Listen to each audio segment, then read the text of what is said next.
first one was better, wasn't it? I agree. Yeah. So, since we're doing Pacific Rim Uprising, I thought I'd bring a second brain so we can drift through this. Yes, of course. Or coast, because that's kind of what this movie was trying to do. Coast. That's a good word for it, yeah. I honestly did think it was going to be a little bit better than what it ended up being, and I thought it would try to... I guess it did differentiate itself from the original, but I don't know if it did it in the best ways. I mean, the main character this time was good. Yeah, I definitely liked... John Boyega's character was much more interesting than Charlie Hunnam's, who's gone. Yes, it just gone. You can spoil the movie. Okay. Yeah, but like I liked Boyega's performance a lot better. Because there was more of a performance. There was actual acting involved, which was nice. But I kind of think that he and the Amara character, I think, had the underage girl. Yes, the 12-year-old. Like they had the most character. Yeah. But I think Boyega far and away was charisma. Much more charisma, much more natural acting ability than absolutely anyone else in the whole movie. Yeah. I mean, other people might have good acting ability too, but they didn't really get a lot of screen time. No, and I mean, yeah, because, Charlie Day, fantastic actor. Yeah, Charlie Day, best part of the first movie. Yes, the best part, but I do feel... He could have been just the only main character of the sequel. I know. I kind of feel like the chemistry he has with the scientist Kane guy... The Kane guy. Forget his name, but... That's one problem. Yeah, that's the thing, is like it's hard to remember everyone's name in these because they're kind of forgettable, but... Yeah, the two of them... They didn't really get, like, an introduction. No, because they're just like, hey, here are these guys again. It's like, oh, they're here. And then, like, as soon as you first meet them, they go off and do something else. And you're like, what? That's one of my issues. There was, like, kind of an editing issue. Like, the first opening sequence with the whole narration, I don't think we needed that. No. I felt like everything that was included in the opening narration could have been integrated better. By just naturally showing the world. Yeah. And not really just being like an info dump. Because the world building was always the best part of these things. The first one was great because it's Guillermo. That's what he's best at. And this one, it wasn't as great. Like the first location was cool because you had that Kaiju Bones. Yeah. Oh yeah, I love that. And I would have loved to have seen like more interaction in the world post original kaiju invasion, where like whole cities and places are being built around these immovable irrevocable kaiju skeletons, like the artifacts of what came before, considering this is 10 years after the original one. Yeah, but most of it that we got was CGI civilians running away from CGI monsters. And then we never really see how they got safe, which kind of... That's true. Lots of people... Which kind of bummed me out. Yeah. There was a lot of collateral damage in this The one thing that I noticed was... I don't know, we're not going in order of anything, right? Just thoughts just coming and going. But the one thing that I noticed in terms of like civilians escaping with their lives was in Tokyo, when just a bunch of random people were able to make it into one of those underground shelters. Cylinder things that were in the original. Yeah, so those should still be around. And those were BC1? Those were a big part of the first one, where so many people were safe because of those. But then in this one, it's just, oh yeah, look, remember that from the first movie? There's one, and like maybe 5 people ran into it. Yeah. but yeah, you'd think it's like, well, shouldn't most of the people be running for those? But I don't know. Yeah, there's a lot of oh man, there's a kaiju just suddenly right there, and oh man, there's a rogue robot. That's the thing, is like the rogue Jaeger, I thought was going to be a much bigger thing. How did you not see any of these things coming? They're just there. Yeah, that's true. That kind of bugged me. And the rogue... The rogue Jaeger did really come just like, it was like, oh, and whoops.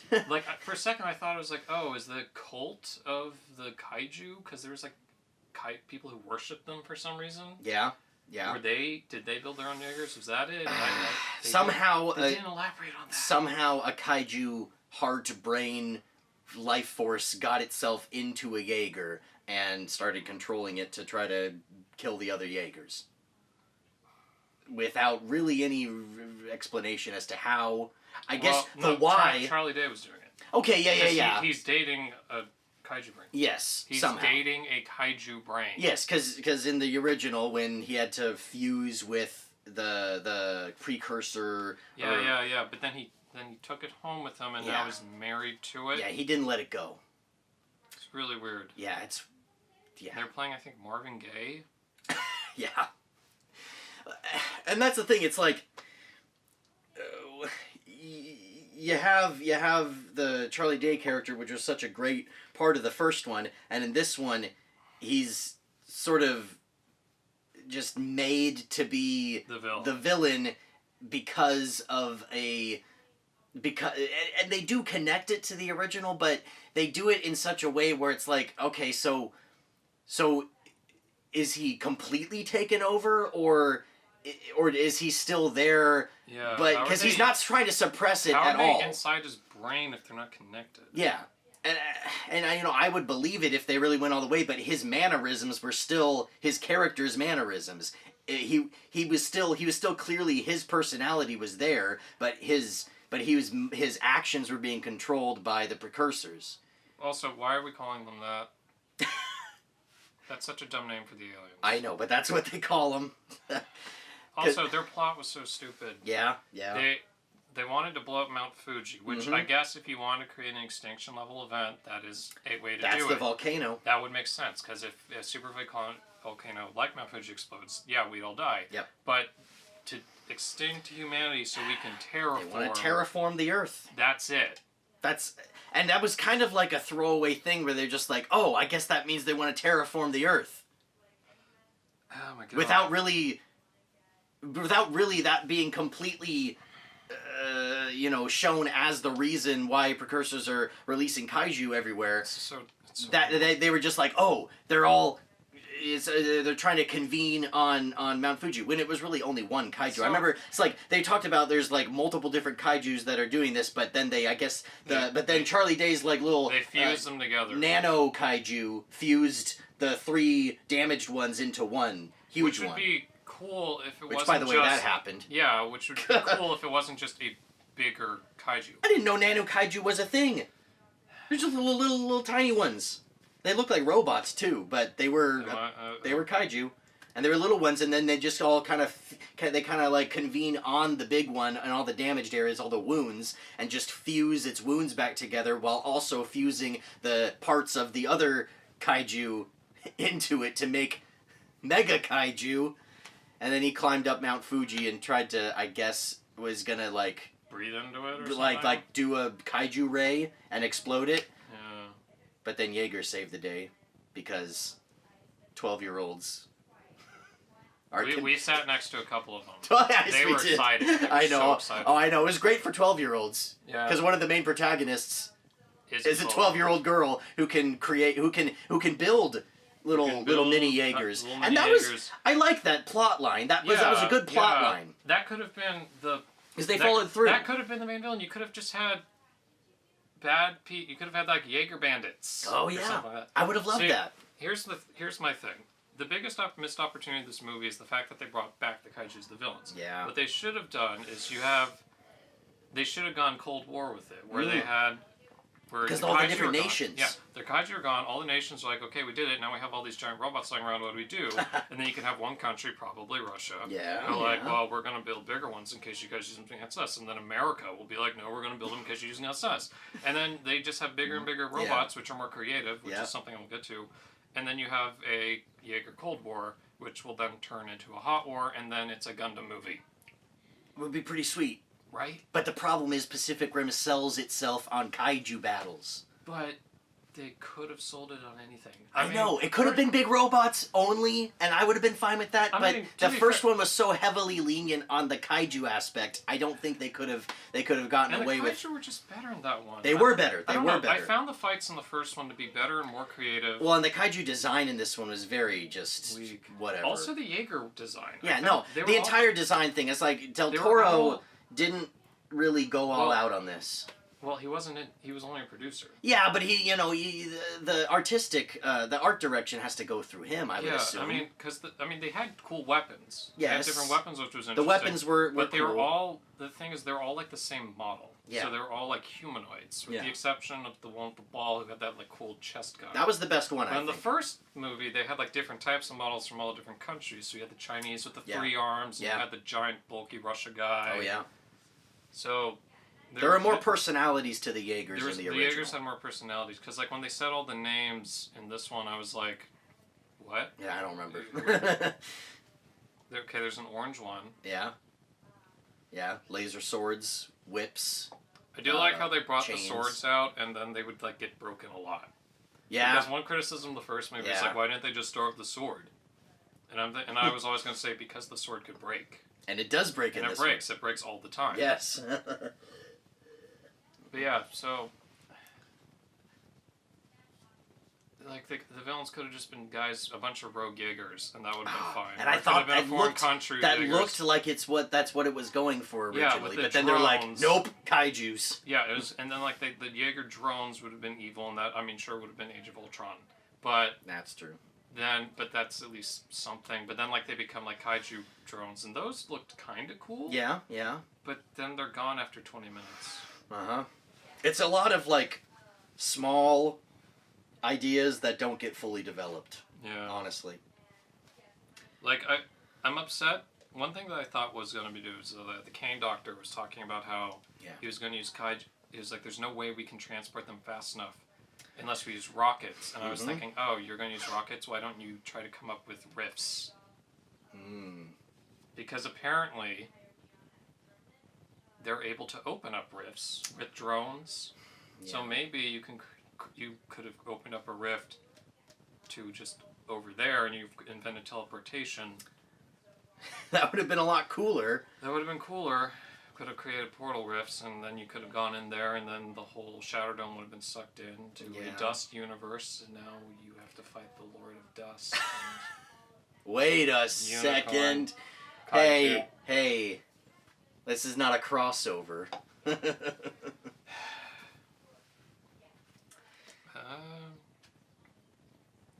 So, like, why was John Boyega always talking about how hot he and Clint Eastwood Jr. were?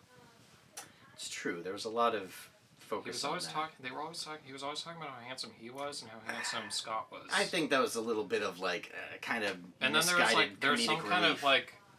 And, I mean... It was funny, kinda. It would have been funnier if they, like, started making out. Yes. But that would also have been a bit off-putting, I think. A little, but not really. I don't know why. It's just in all the movies I see John Boyega, and he always seems like he should end up with the guy. Yeah. I mean, that is the case in Star Wars.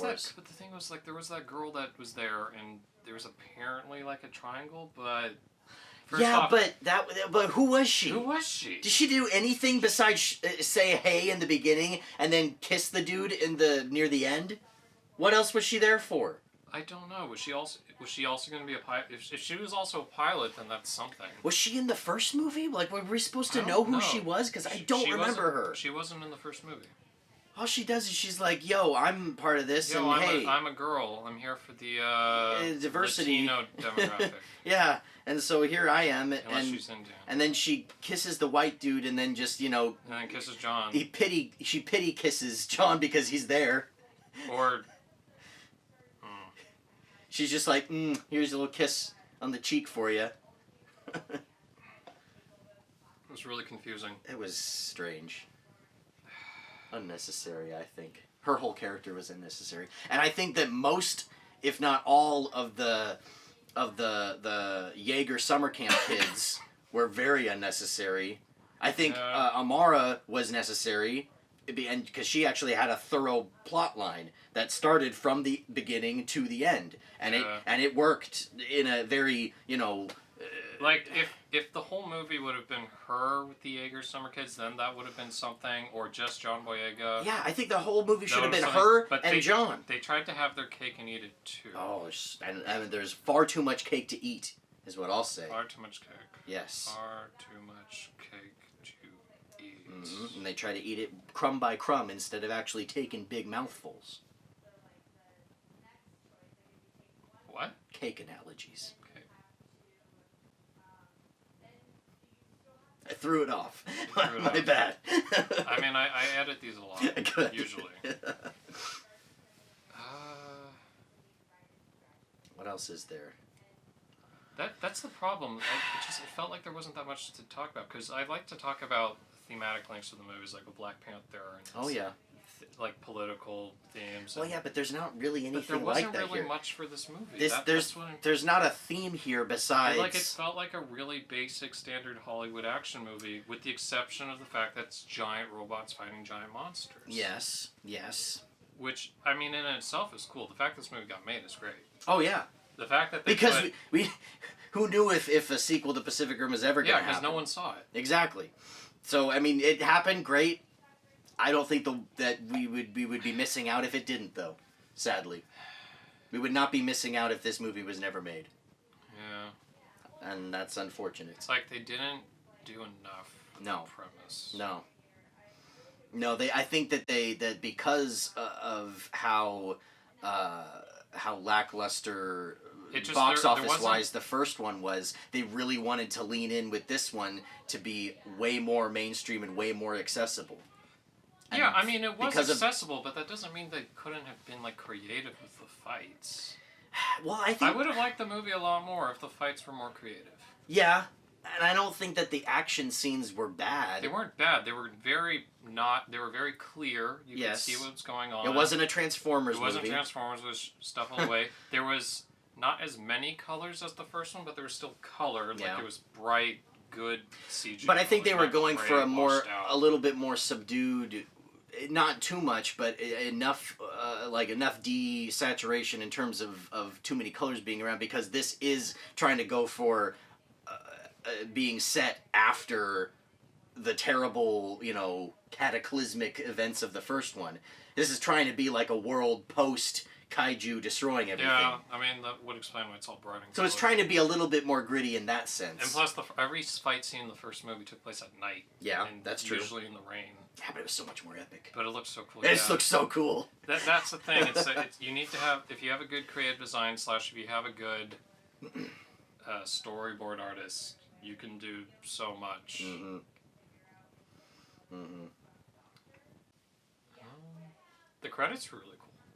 Oh, with the credit, they were very stylish. The graphic design, the motion graphics and stuff with that on the credits were very interesting. So yeah, which is annoying because it looked better than the rest of the movie. It looked really cool. It had better art direction than the rest of the movie. That's true. So there you go. See the movie so you can see the cool credits. So you can see the cool credits. Not even a post-credit scene because there isn't one. But the credits themselves are cool. The credits themselves are cool. And the closest thing to a post-credit scene is saying, hey, we're taking them to there, so I guess they're going to go into space. Yeah, we should address that. To fight more kaiju. And again, that's the wrong decision. Because kaiju are boring. No, because they have no face or good motivation. No. They locked up crazy, mind-controlled Charlie Day, and he was like, oh, we're not done yet. And John Boyega comes in and is like, yeah, you're right, we're not done yet. We're going to fight you again. It would have been funny if, like, the precursors had made their own version of Jaegers, which I think that's what were kaiju.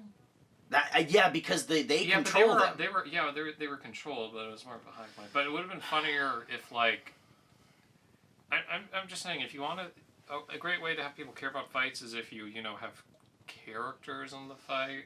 Yeah. Yeah. Instead, because it's like Instead how of just like people. It's boring to see heroes fight a faceless army over and over again. Yeah. It's same thing if it's just a faceless machine. Yeah.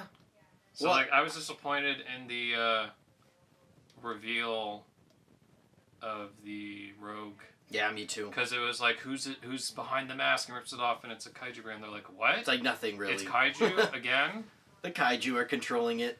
It's not like rogue agents or rogue pilots or anything interesting like that. Or like Pacific Rim bandits, which there totally are in the movie. There should be. There are people. They're still black market people.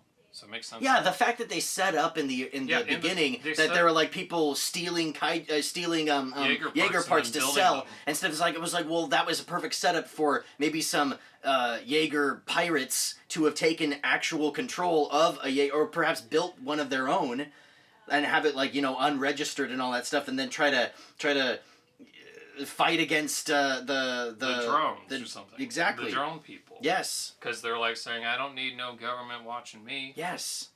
But they had to get those kaiju in there. But they had to bring. They had to get them kaijus. They had to bring back the kaiju. That's and then, the thing. I think the story really suffered because of the need to have kaijus in there. And it's unfortunate because they did have an opportunity to do something actually interesting. Because if they'd done the Cold War thing, then we'd had sides and it would be two humans and there'd be tragedy. But no, if it's fighting kaiju, there's clear good guys and clear bad guys. Yeah. You can't sympathize with faceless aliens that just want to terraform the planet. I know. And how overdone is that? Yeah, so overdone. Yeah. They didn't want to have any sort of gray area with this, which is too bad.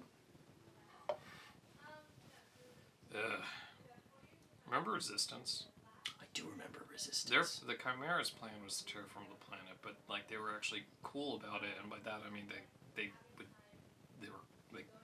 cool down the temperature.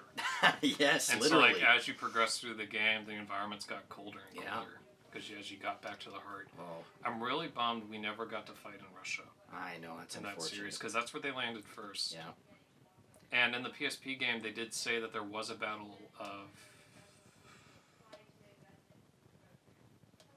Stalingrad, I think? Perhaps. Or Kremlin? Yeah. So there were fights in Russia. Well, of course. That's a fantastic franchise. Yeah. Make a Resistance movie.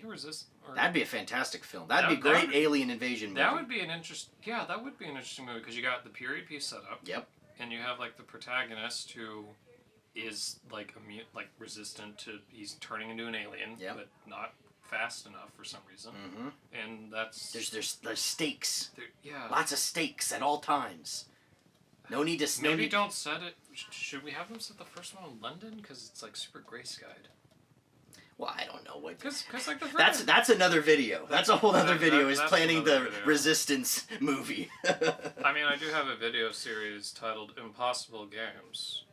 So, should we have seen Ready Player One? I don't know. Haven't heard good things about that either.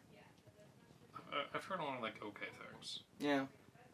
That's the thing. It's like I heard what I heard was I heard relatively good things about Uprising, and then I heard mostly bad things about Player One. So I don't know. I don't know if it was if I would have enjoyed Player One more, having lower expectations, whereas I had higher expectations for Uprise, and then they weren't really met. I just wish we knew we could have seen Isle of Dogs. Isle of Dogs was there, yeah. Isle of Dogs looks really good. Yeah.